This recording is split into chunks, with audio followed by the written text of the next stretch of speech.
Kan jy die dieptes van God pyl? Of sal ek kan deurdring tot by die volmaaktheid van die Almagtige?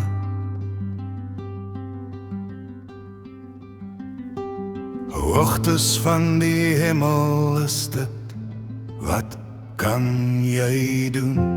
Dieper as die dode ruk, wat kan jy weet?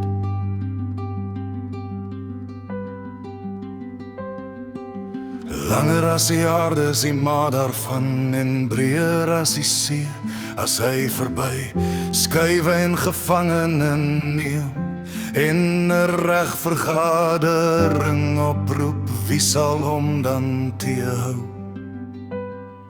Want hy ken die valse mense en hy sien die ongeregtigheid sonder dat hy juist daarop ag gee. So kan dan 'n domme verstand verkry en 'n jong wilde esel as mens gebore word. As jy jou hart berei en jou hande uitbrei na hom, as daar ongeregtigheid in jou hand is, verwyder dit en laat geen onreg in jou tente woon nie. Ja, dan sal jy jou aangesig kan ophef, vry van smet, en jy sal vasstaan sonder om te vrees.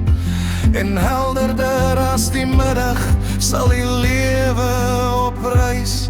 Is dit donker, dit sal wees soos die môre, en jy sal vertrou, want daar is verwagting.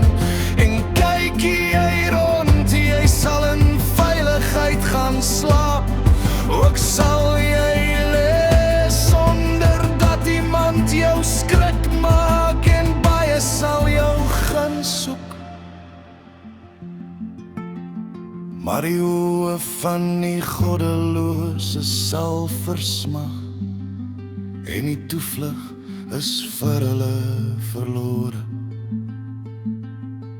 en hulle verwagting is uitgeblaas van die laaste asem.